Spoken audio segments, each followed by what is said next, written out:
Peace, infinite waters, diving deep once again. We're here in nature. I've had a hard life, and you tell me I've had a harder life. So who's telling the truth? We've all had a hard life, and that's what I've seen along my journey. You have to smile through all the nonsense you go through, all the rubbish, and you have to come out on the other side shining, beaming, glowing, because life is not going to get any easier. That's what I've seen along my journey, but it's all about becoming an alchemist. The secret of alchemy is making the best out of the worst and not allowing external events to govern our internal condition. There are so many things happening on the planet. A lot of us, we are awakening, and this is difficult. Sometimes it may be our personal relationships, arguments, financial insecurity, so much. But what really warms my heart is to see people who are smiling and you have no idea what they have gone through because they have tapped into the secret of alchemy. Every single day, I am embracing nature. That is why I can smile. I can be free. Now you understand why Peter Pan didn't want to grow up. Because there's a lot to deal with, but we have to remind ourselves we have all the tools we need inside of us to overcome any obstacle life sends our way. The 13 steps of inner alchemy. Number 1, it's not that serious. You've lost some money, it's not that serious. My website just went down, but now it's back up. It's not that serious. What I love to do is over-exaggerate what's just happened. So I laugh out loud. And this works because we are releasing energy. We are releasing the negative block within ourselves. A lot of times when we find ourselves in a hard, challenging situation, what happens? We freeze up, we immobilize ourselves, when in essence we have to express ourselves 100%, because through that release, we can find that inner calmness. Number 2 is the power of focus. You turn into whatever you are tuned into, whatever you focus on grows. When so-called negative things happen, we have to ask ourselves, where are we placing our focus? Because once we see that we are co-creators through our imagination and the power of visualization, we can change our reality just by changing our focus. Number 3 is all about remembering how we react to a situation determines how we will experience the situation. We can't control, we can't stop things from happening. Sometimes things just happen. But what's liberated me along my journey is becoming aware of how I react, to see that I have that power to create more harmony, more happiness, and more abundance in any situation. Number 4 is the power of attitude. A lot of the times we feel like victims. I did for most of my life. It was always someone out there doing everything to me. And once I realized a secret that if you don't see the power of your attitude, you will always remain stuck, because we are making choices every single day. And it's that choice we are allowing into our existence that sets us free. Because when we see that we don't have a choice, now That's it. It's over. It's finished. So many of us, we have big dreams, big aspirations, and big goals.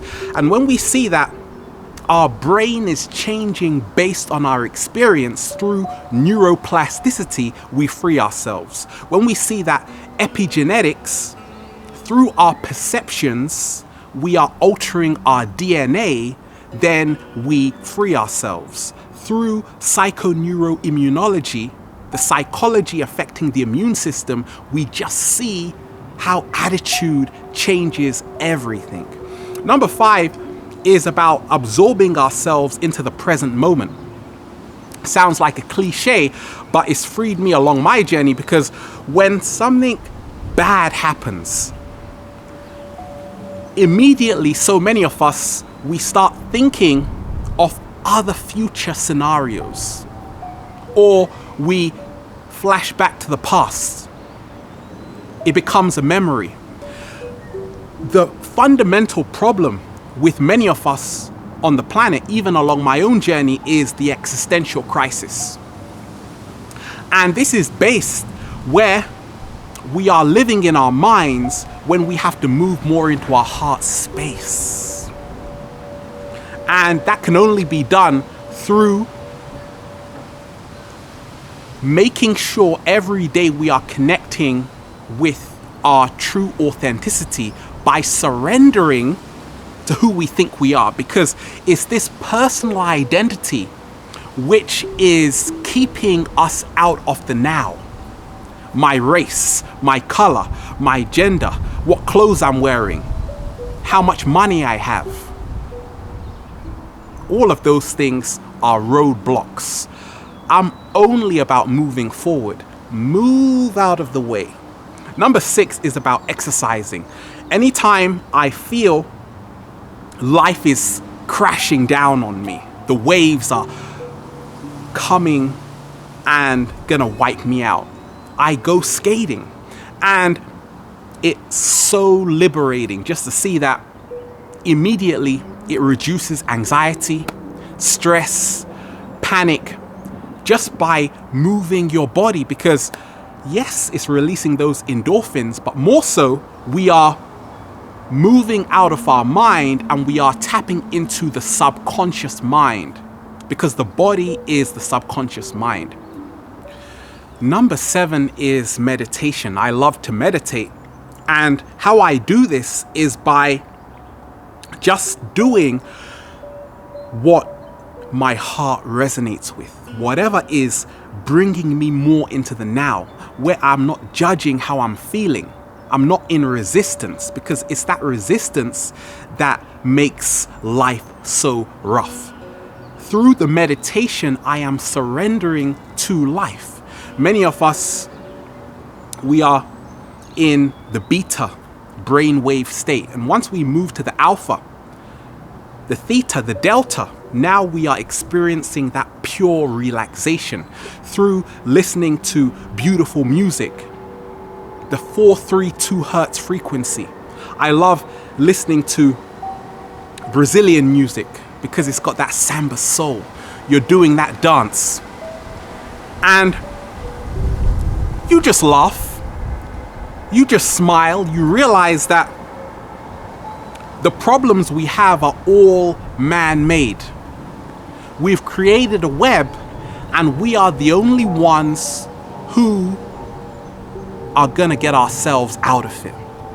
I always talk of self-care, loving yourself 100%. Number 8 is all about eating right. When life gets rough, we have to remind ourselves that we are what we eat. Yes, we are also what we think, but we have to see that whatever we are eating is energy. Therefore, are we eating life or are we eating death? And I had a great epiphany. Once I stopped eating meat, my whole vibration skyrocketed. Because once we see that food is energy, it's being transferred into your DNA. So you have to ask yourself, are the animals I am butchering, how is their energetic state? Is it one which is on the love frequency or on the fear frequency, because that energy is being transferred into your body. That's why maybe so many people on the planet are feeling life is becoming harder and harder. And once they start incorporating more phytonutrients, more beautiful, enriching foods into their lifestyle, they feel amazing because it's that simple connection. Number 9 is about reminding ourselves, who cares what they think? Everyone is going to have an opinion of what we're doing, and it's liberating just to see that is why we make life so hard on ourselves. But I'm all about taking risks and moving out of my comfort zone. And the only way to do this is to step into your true authenticity. It doesn't matter what anybody thinks of you, because your perception of yourself is the only thing that matters. I love to always see that this matrix we're living in is a great game. Therefore, we have to laugh at it. We have to smile at it. We have to cry at it, because it's just not that serious. We make it serious. The mind is the greatest liar, because the mind is all our ideas. The mind is all our perceptions. The mind is all our beliefs. And the mind shatters. It's like glass. Once we move more into our heart space, we become lighter, but just like the butterfly, we become powerful, because now we have that flexibility. More so, we have that adaptability.